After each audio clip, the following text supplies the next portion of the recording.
اعوذ باللہ من الشیطان الرجیم، بسم اللہ الرحمن الرحیم۔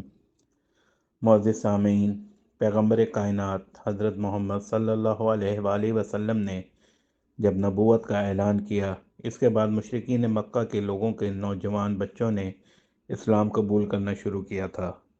وجہ یہ تھی کہ نوجوان بچے جب پیغمبر کائنات صلی اللہ علیہ وآلہ وسلم کی گفتگو سنتے تو فوراً ان پر فدا ہو جاتے تھے۔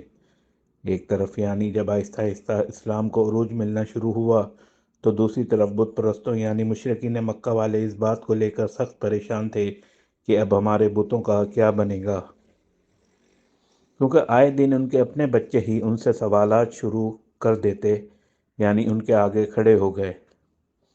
پیغمبر اسلام کی سچائی سے ان باتوں کو لے کر وہ بچے اپنے بڑوں سے سوالات کرنے لگے تھے کہ کیا وجہ ہے کہ ہم اپنی بیٹیوں کو زندہ دفن کر دیتے ہیں، کسی کا حق کھانا حرام ہے، غلاموں پر زیادتی گناہ ہے، ایک معاشرے کو صحیح معنوں میں کون سے کام کرنے چاہیے، وغیرہ وغیرہ۔ یہ وہ باتیں جن کا مشرکین مکہ والوں کے پاس نہ تو کوئی جواب تھا اور نہ ہی ان کا دفاع کر سکتے تھے۔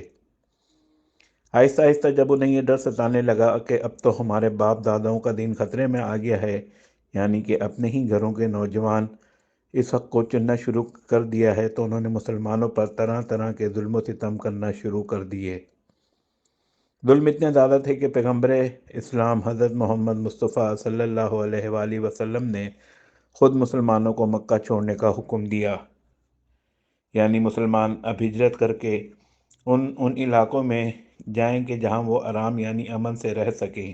اس کے بعد کچھ مسلمان حبشہ کی طرف روانہ ہو گئے اور کچھ دوسرے علاقوں میں رہنے لگے۔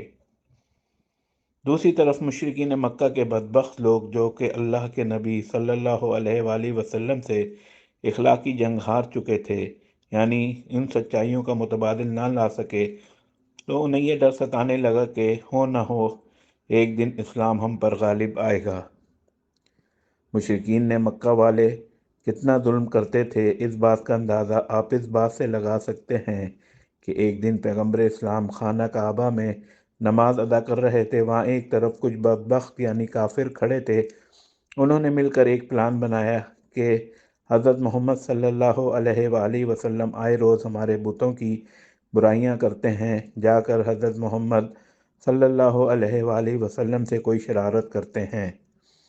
ان میں سے ایک بدبخت اٹھا، ان کے پاس کسی نے اونٹ کی اوجڑی پھینکی تھی، اس بدبخت انسان نے وہ اوجڑی اٹھائی۔ جب پیغمبر اسلام صلی اللہ علیہ وآلہ وسلم سجدے میں گئے تو وہ اوجڑی نبی پاک صلی اللہ علیہ وآلہ وسلم کے اوپر رکھ دی۔ وزن زیادہ ہونے کی وجہ سے پیغمبر اسلام صلی اللہ علیہ وآلہ وسلم اٹھ نہ سکے۔ آس پاس کھڑے کافروں نے ہنسنا شروع کیا۔ اتنے میں حضرت فاطمہ الزہرا رضی اللہ تعالی عنہا کو پتہ چلا، وہ بھاگتی بھاگتی آئیں، جلدی سے وہ اوجڑی اپنے بابا جان کے اوپر سے ہٹا دی۔ بولی، اے ظالموں، اللہ سے ڈرو، میرے والد اللہ کا پیغمبر ہے، یہ کتنی گھٹیا حرکت کی تم لوگوں نے۔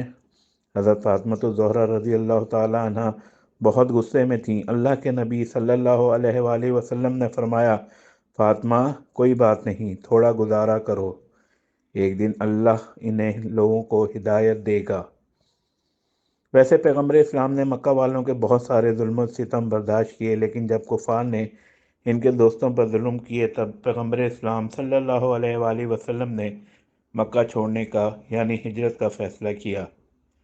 پیغمبر اسلام صلی اللہ علیہ وآلہ وسلم اپنی بیٹی زینب رضی اللہ تعالی عنہا کے گھر گئے، جو کہ کافی بیمار تھیں۔ انہوں نے اپنی بیٹی زینب سے فرمایا، اے زینب، میں یہ شہر یعنی مکہ چھوڑنا چاہتا ہوں، یہاں کے لوگ اب مجھے جینے نہیں دے رہے، مجھے اسلام کی تبلیغ سے روک رہے ہیں۔ زینب رضی اللہ تعالی عنہ بیمار ہیں، چرپائی پر لیٹی ہیں۔ اللہ کے نبی نے اپنی بیمار بیٹی سے الوداعی ملاقات کی اور پھر اپنے یار غار حضرت ابو بکر صدیق رضی اللہ تعالی عنہ کے پاس گئے۔ ابو بکر صدیق رضی اللہ تعالی عنہ کو خبر دی کہ اے ابو بکر، آج تیاری کر لو، آج رات کو ہم نے مکہ چھوڑ کر جانا ہے۔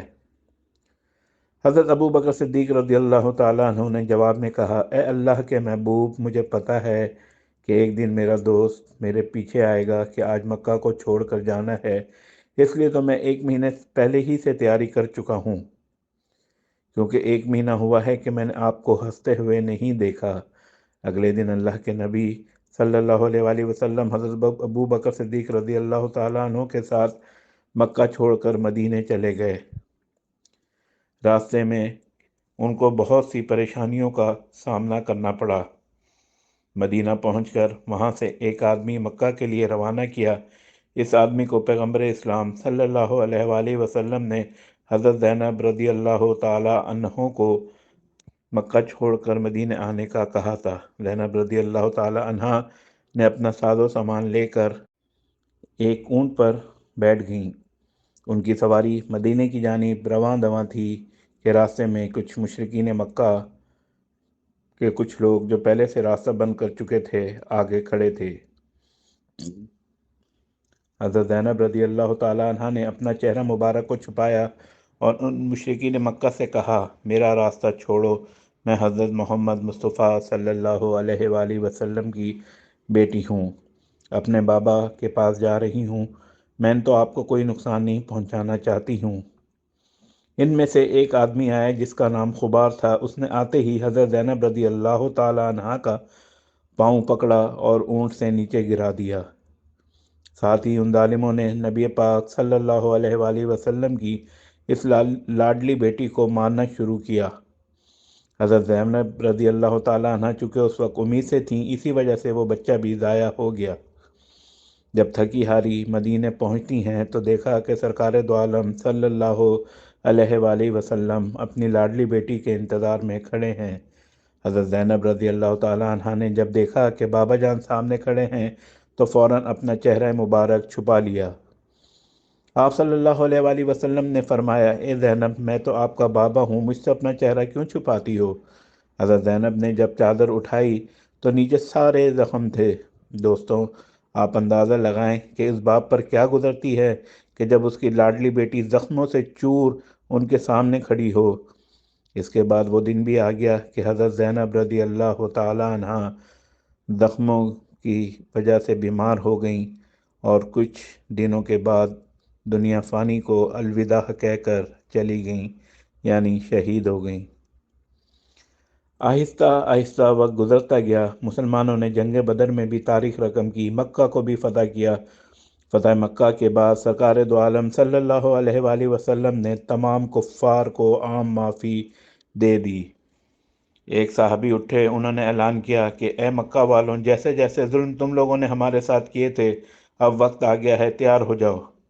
اس کی خبر جب سرکار دو عالم صلی اللہ علیہ وآلہ وسلم کو ملی تو انہوں نے فوراً اس صحابی کو بلایا، پوچھا، آپ نے یہ اعلان کیوں کیا ہے کہ ہم بدلہ لیں گے، حالانکہ میں نے سب کو تو عام معافی دے دی؟ اس صحابی نے کہا، یا رسول اللہ صلی اللہ علیہ وآلہ وسلم، مجھے اب بھی یاد ہے کہ کس طرح ان ظالموں نے ہمارے ساتھ کیا تھا، یعنی پتھر مار مار کر انہوں نے ہمیں مکہ سے نکالا تھا۔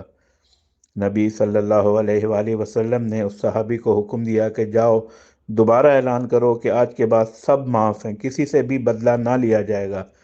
حالانکہ اس دوران تو نبی پاک صلی اللہ علیہ وآلہ وسلم کی اپنی لاڈلی بیٹی بھی تو شہید ہوئی تھیں۔ اس کے باوجود بھی پیغمبر اسلام نے تمام مکے کے مشرکین کو عام معافی دے دی۔ ایک دن پیغمبر اسلام صلی اللہ علیہ وآلہ وسلم گلی میں جا رہے ہیں، کالی پگڑی باندھی ہوئی تھی کہ سامنے سے وہی حضرت زینب رضی اللہ تعالیٰ عنہ کا قاتل آیا۔ نبی پاک صلی اللہ علیہ وآلہ وسلم نے جب دیکھا تو فوراً مبارک آنکھوں سے آنسو نکلنے شروع ہو گئے۔ سرکار دو عالم صلی اللہ علیہ وآلہ وسلم کچھ کہے بغیر آگے سے گزر گئے۔ یہ خبار جب گھر آئے اپنی بیوی سے بولے کہ میں اب مکہ چھوڑ کر جا رہا ہوں۔ بیوی نے کہا، کیوں؟ بولا کہ میں نے نبی پاک صلی اللہ علیہ وآلہ وسلم کی بیٹی کو مارا تھا۔ اب جب میں راستے میں نبی پاک صلی اللہ علیہ وآلہ وسلم کو دیکھتا ہوں تو ان کی آنکھوں سے آنسو نکلتے جا رہے تھے۔ اے بیگم، میں یہ برداشت نہیں کر سکتا کہ اب میں ان گلیوں میں گھوموں پھروں، میں مکہ چھوڑ کر جا رہا ہوں۔ بیوی نے کہا، مکہ تو چھوڑ دو گے، تم دنیا کے کسی بھی کونے میں جاؤ گے تو اللہ کے عذاب میں گرفتار ہوگے۔ وہ بولے، پھر کیا کروں؟ بیوی نے کہا، اس کا واحد حل یہ ہے کہ جاؤ اور حضرت محمد مصطفیٰ صلی اللہ علیہ وآلہ وسلم پر ایمان لے آؤ۔ وہ بولے کیسے ایمان لے آؤں؟ میں نبی پاک صلی اللہ علیہ وآلہ وسلم کا سامنا کیسے کروں گا؟ اگر میں محمد صلی اللہ علیہ وآلہ وسلم کے سامنے گیا تو مجھے لازمی یہ فرمائیں گے کہ وہ ظالم انسان، تم نے میری لاڈلی بیٹی پر اتنا ظلم کیوں کیا تھا؟ اب تم میرے سامنے کھڑے ہو، نکل جاؤ یہاں سے۔ بیوی نے مشورہ دیا کہ تم آدھی رات کو چہرہ چھپا کر نبی پاک کے گھر جاؤ۔ تم وہاں پہنچ کر پہلی بات یہ کرو کہ میں اسلام کا مذہب قبول کرنے آیا ہوں، مگر یاد رکھو وہاں پہنچ کر پہلے تم اسلام قبول کرنے کی بات کرو، ورنہ اگر تم نے چہرہ دکھا دیا تو کہیں ایسا نہ ہو کہ اللہ کے نبی تمہیں یہ کہیں کہ نکل جاؤ، کیونکہ تم نے میری لاڈلی بیٹی کو شہید کیا ہے۔ آدھی رات کو نبی پاک صلی اللہ علیہ وآلہ وسلم کے گھر گیا، جا کر دروازہ کھٹکھٹایا۔ اندر سے سرکار دو عالم صلی اللہ علیہ وآلہ وسلم نے پوچھا کون ہو؟ اس نے جواب دیا میں ہوں۔ اللہ کے نبی دروازے پر آئے تو اس نے اپنے چہرے کو چھپایا ہوا تھا۔ بولے اے اللہ کے رسول، میں اتنا لیٹ اس لیے آیا ہوں، میں اسلام قبول کرنا چاہتا ہوں۔ اللہ کے نبی صلی اللہ علیہ وآلہ وسلم نے فرمایا تم مجھے اپنا چہرہ دکھاؤ۔ وہ بولے اے اللہ کے رسول صلی اللہ علیہ وآلہ وسلم، میں اپنا چہرہ نہیں دکھا سکتا ہوں۔